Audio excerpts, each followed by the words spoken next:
অসাধারণ একটি নগরী। আমি উপর থেকে দেখছিলাম, খুব গোছানো, খুবই গোছানো সুন্দর একটি শহর, আলহামদুলিল্লাহ। আর পাশেই আছে আপনাদের বিশাল সমুদ্র সৈকত, যেখান থেকে সূর্যোদয় সূর্যাস্ত একসাথে দেখা যায়, ঠিক কিনা বলেন? আমার প্রাণপ্রিয় পটুয়াখালীবাসী ভাইরা,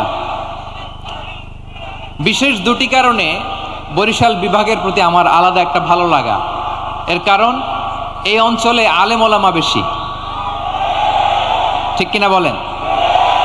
আজকের এই প্রোগ্রামে অনেক কওমি মাদ্রাসার মুহতামিম সাহেবরা এসেছেন, আমি শুনেছি। আলিয়া মাদ্রাসার প্রিন্সিপাল হুজুররা এসেছেন, খতিব সাহেবরা এসছেন, ইমাম সাহেবরা এসছেন, মুয়াজ্জিন সাহেবরা এসছেন। এই বিভাগে আলেম ওলামা বেশি। তার প্রমাণ, এখানে এই বরিশালের ভেতরে আছে সারসিনা দরবার, ঠিক কিনা বলেন? অনেক হাক্কানি একটা দরবার। সারসিনার মরহুম পীর সাহেব হুজুরের খেদমত করেছি আমি অনেকবার, সুযোগ হয়েছিল আমার ছাত্র জামানায়। তো ওনাদের মাদ্রাসা কেন্দ্রিক অনেক খেদমত, আলহামদুলিল্লাহ। তারপর এই বিভাগে রয়েছে চরমোনাই দরবার, ঠিক কিনা বলেন? ওনাদেরও বিশাল মাদ্রাসা, ধর্মীয় অঙ্গনে, মাদ্রাসা অঙ্গনে, রাজনৈতিক অঙ্গনে ওনাদের অনেক খেদমত। তারপরে এখানে আছে ঝালকাঠি এনএস কামিল মাদ্রাসা। আমরা কায়েদ সাহেব হুজুরের কথা শুনেছি, আল ইত্তেহাদ মা আল ইখতিলাফ, মতবিরোধের সাথে ঐক্য, অসাধারণ কথা। তো এই সমস্ত বড় বড় আল্লাহওয়ালাদের আগমন এই ভূখণ্ডে হওয়ার কারণে এখানে ধর্মীয় বিশৃঙ্খলা, মারামারি কম, আছে ঐক্য, ঠিক কিনা বলেন? বরিশাল বিভাগের প্রতি আমার বিশেষ ভালোবাসার এটা একটা কারণ। 2 নম্বর কারণ হচ্ছে, আমি ঢাকাতে যে মাদ্রাসায় পড়াশোনা করেছি, দারুন নাজাত সিদ্দিকিয়া কামিল মাদ্রাসা, আমার মাদ্রাসার শিক্ষক মণ্ডলীর অধিকাংশ হচ্ছে এই বরিশালের, আলহামদুলিল্লাহ। আমাদের শ্রদ্ধেয় প্রিন্সিপাল হুজুর আখম আবু বকর সিদ্দিক হাফিজাহুল্লাহ ওয়া রাআহ, উনি এলাকার সহ পুরো দারুন নাজাত মাদ্রাসার অধিকাংশ আসাতাজা ইকরাম এই ভূখণ্ডের, এই অঞ্চলের হওয়ার কারণে ছোটবেলা থেকেই বরিশালের প্রতি আমার একটি ভালোবাসা। আমাদের চোখও যদি সুন্দর হতো তাইলে আমরা বুঝতাম মানুষগুলো কত সুন্দর। আমরা মনে করি ধলা হইলেই সুন্দর, কয় ধলা ধলা এটা সুন্দর, ডাকাইত, এগুলো ডাকা। একটা মানুষের চেহারা স্কিন যদি কালো হয়, এর মধ্যে একটা সৌন্দর্য আছে না নাই? একটা মেয়ের স্কিন যদি কালো হয়, তারপরও চেহারায় সৌন্দর্য আছে না নাই? কয় না হুজুর, আমার বউ সুন্দর না, কালা কালা, আছে না নাই?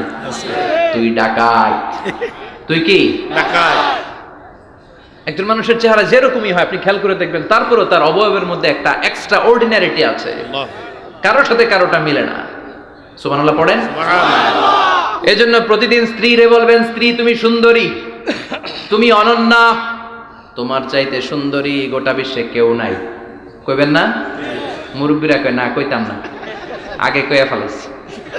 এগুলো বলবেন, এগুলো বললে স্বামী স্ত্রীর মধ্যে ভালোবাসা বাড়াই দিবে কে? আল্লাহ।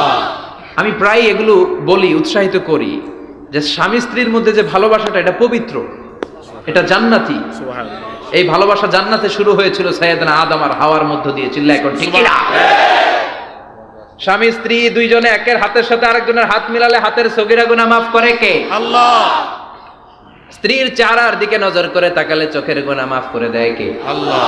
স্ত্রীর জন্য প্রতি মাসে যে খরচ দেন, এই টাকাগুলো সদকা দেওয়ার সওয়াব আছে না নাই? আছে। স্ত্রীকে যে দামি দামি ভ্যানিটি ব্যাগ কিনে দেন, এইটা তো সওয়াব আছে না নাই? আছে। কক্সবাজারে ঘুরতে নিয়ে গেলে সওয়াব আছে না নাই? আছে। ফুল কিনে দিলে সওয়াব আছে না নাই? আছে। ভালোবাসার গান শোনাইলে সওয়াব আছে না নাই? তোমারে লেগেছে কত যে ভালো, চাঁদ বুঝি তা জানে, রাতেরও আধারে দোসর হয়ে তাই সে আমারে টানে, চাঁদ বুঝি তা জানে। ঠিক কিনা? আজকে পারবেন না শোনাইতে রাত্রেবেলা? পারবেন? পারবেন? পোলা পয়েন্ট কয় পারবো। তোকে তো একটা বিয়েই হয় নাই, বিয়ার পরে শোনাইস।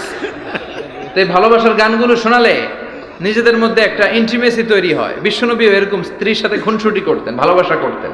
এটা হালাল, কিন্তু এটা জায়গা মতো না করে ভাবির লগে করলে মায়ের আছে না নাই? আছে।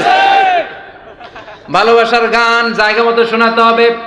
স্ত্রীকে ভালোবাসার গান না শুনিয়ে যদি চাচাতো বোনরে শোনাও, শালীরে শোনাও, পাড়ার মেয়েদের সাথে যদি টাঙ্কি মারো, ফিল্ডিং মারো, মায়ের আছে না নাই? তার মানে জায়গা মতো করলে সব সওয়াব। সুবহানাল্লাহ পড়েন। আর বিয়েটারে সহজ করে দিবেন। আমি তো সব জায়গায় বলি বিয়েটাকে সহজ করে দেন, আমরা বিয়েটারে কঠিন করে ফেলছি।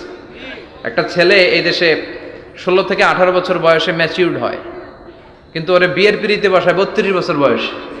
তো বাকি 32 বছর ও কি আঙ্গুল চুষবে?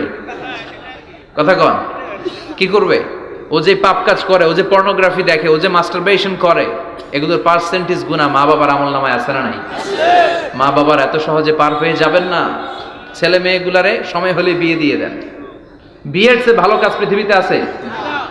যেই সমাজে বিয়ের খরচ বেড়ে যায়, ওই সমাজে জেনার খরচ কমে যায়। বিয়ে করতে লাগে 10 লাখ, জেনা করতে লাগে 500 টাকা। কথা কন। এজন্য জেনাকে সহজ করবেন না বিয়েকে সহজ করবেন? বিয়ের কথা কইলেই পোলারা কয় তুই নিজের পায়ে দাঁড়া। তো এতদিন ও কার পায়ে দাঁড়াইছে? সহজ করবেন তো নোয়াখালীর ভাইয়েরা? আল্লাহ তুমি খেয়াল রাখবেন, রাসূল সাল্লাল্লাহু আলাইহি ওয়াসাল্লাম ঘরে ঢুকলেই দুই কাজ।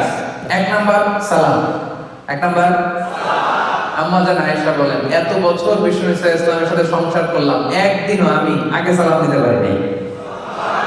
মাঝে মাঝে পর্দার আড়ালে লুকিয়ে থাকতাম, কিন্তু দূর থেকে আমাকে সালাম দিয়ে দিত মুহাম্মদ সাল্লাল্লাহু আলাইহি ওয়াসাল্লাম। ঘরে ঢুকেই তিনি সালাম দিতেন। দুই নম্বরে কি করতেন? দুই নম্বরে মেসওয়াক করতেন। মেসওয়াক কি সেন্স দেখেন! স্ত্রীদের কাছে যাবেন, কথা বলবেন, মুখ থেকে দুর্গন্ধ আসতে পারে, এরকম হয় না? যেন সোশ্যাল ইন্টারঅ্যাকশন যখন করবেন মুখ থেকে যেন দুর্গন্ধ না আসে। ব্রাশ করে যাওয়া, মেসওয়াক করে যাওয়া, অথবা মিন্ট গাম চাবানো, চুইং গাম, যেটা থেকে সুঘ্রাণ আসে। রাসূল ইসলাম ঘরে ঢোকার আগেই প্রথমে সালাম, তারপরে তিনি মেসওয়াক করতেন।